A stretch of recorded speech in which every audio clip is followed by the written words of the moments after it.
श्रोते हो, आज आषाढाचा पहिला दिवस अर्थात महाकवी कालिदास दिन. महाकवी कालिदासाचे वाङ्मय हे भारतीय सांस्कृतिक जीवनाचे सोनेरी अंग आहे. त्याच्या साहित्याची ओळख नाही असा भारतीय विरळाच. महाकवी कालिदासाच्या जन्मदिनाविषयी निश्चित अशी कोणतीच माहिती उपलब्ध नाही, परंतु कवीचे काव्यच त्याच्या जीवनाचे प्रतिबिंब असते असे म्हणतात. कालिदासाचे मेघदूत हे बरेचसे त्याच्या जीवनातील 1 वर्षाच्या विरह कालाचे वर्णन करते. ज्या आषाढातील प्रथम दिवशी एका मेघाला उद्देशून हे काव्य लिहिले गेले, तोच आषाढाचा पहिला दिवस महाकवी कालिदास दिन म्हणून साजरा केला जातो. ते योग्यच आहे, कारण महाकवीच्या सर्व काव्यगुणाची झलक आपल्याला त्याच्या या काव्यात दिसून येते. आज कालिदास दिनानिमित्त आपणही महाकवीचे स्मरण करूया आणि कालिदासाच्या मेघदूत या काव्याचा रसास्वाद घेऊया. हा रसास्वाद ज्या पुस्तकामुळे शक्य झाला त्या येरवडा मध्यवर्ती कारागृहाचे माजी अधीक्षक श्री महादेव गोविंद नरवणे यांचे त्यांच्या पुस्तकाबद्दल आभार. कारागृहाची वृक्ष चाकरी करताना सुद्धा ज्या रसिकतेने आणि सहजपणे त्यांनी हा अनुवाद केला तेही पाहण्यासारखे आहे. ज्या आषाढाचा पहिला मेघ पाहून हे काव्य सुचले त्या श्लोकाचा त्यांनी केलेला अनुवाद असा आहे. प्रथम दिवशी आषाढात मेघ, प्रथम दिवशी आषाढात मेघ, पाही तो पर्वती भिडलेला ढग, पाही तो पर्वती भिडलेला ढग, तो त्या वक्रदंती गिरीतटाला, तो त्या वक्रदंती गिरीतटाला, ढुशा देता गजराज भासला, ढुशा देता गजराज भासला. मेघदूत काव्याची पार्श्वभूमी विरहाची आहे.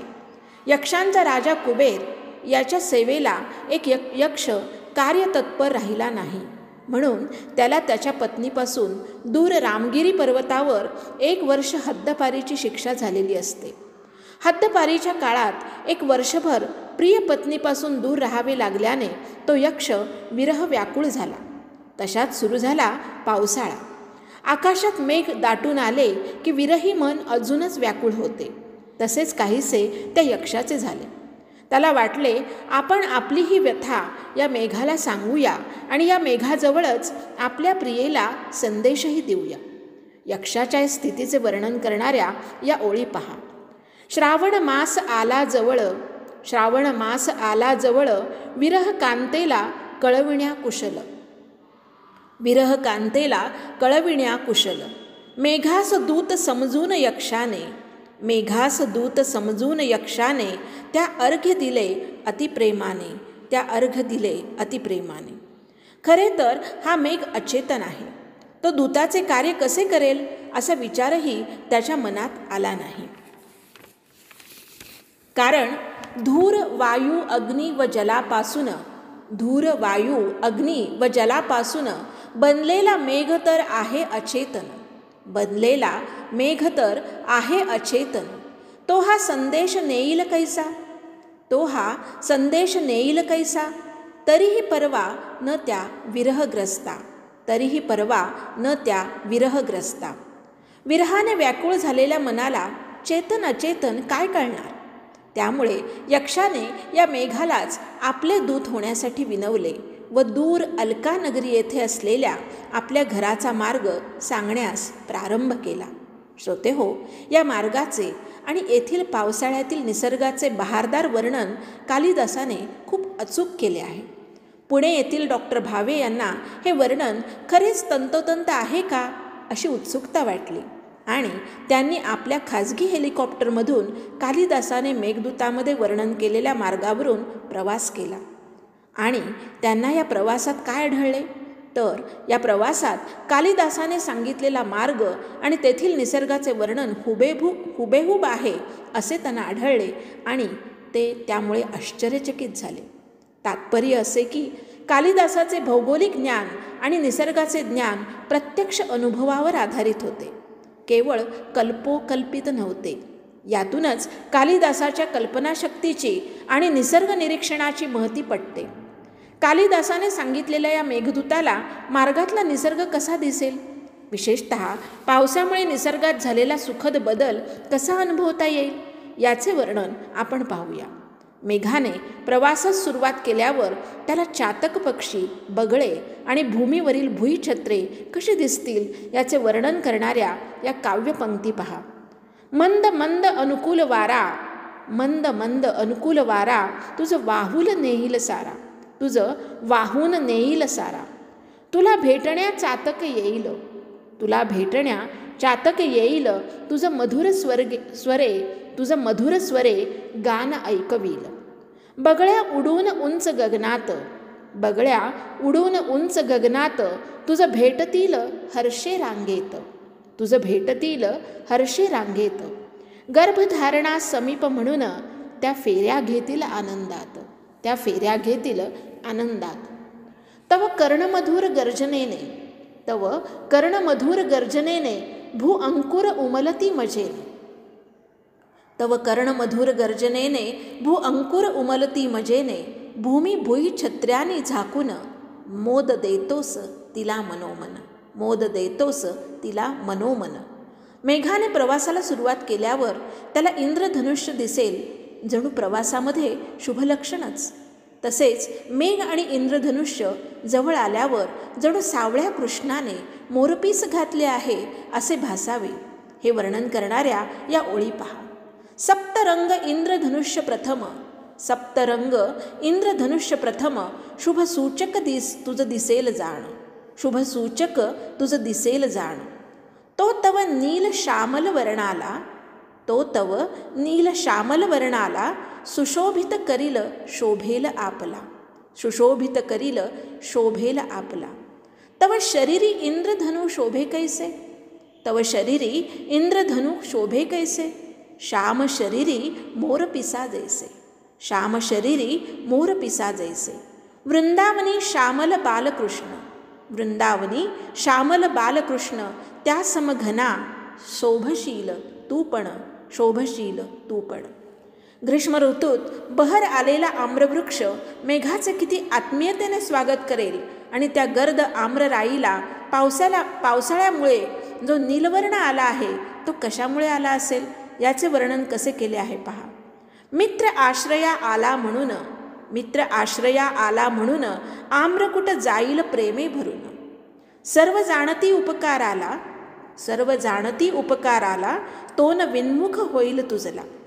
पिकलेल्या आम्र तरुंनी तट गेले असतील भरुनी, पिकलेल्या आम्र तरुंनी तट गेले असतील भरुनी. तुझ्यामुळेच आम्रकुटीला नीलवर्ण असेल आला, नीलवर्ण असेल आला. मेघाच्या आगमनामुळे सारी सृष्टी आनंदली आहे याचे वर्णन कालिदासाने कसे केले आहे पहा.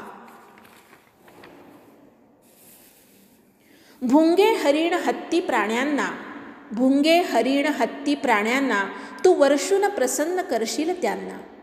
हिरव्या पिवळ्या कदंब पुष्पात, हिरव्या पिवळ्या कदंब पुष्पात, भुंगे विहरतील मधु चाखीत.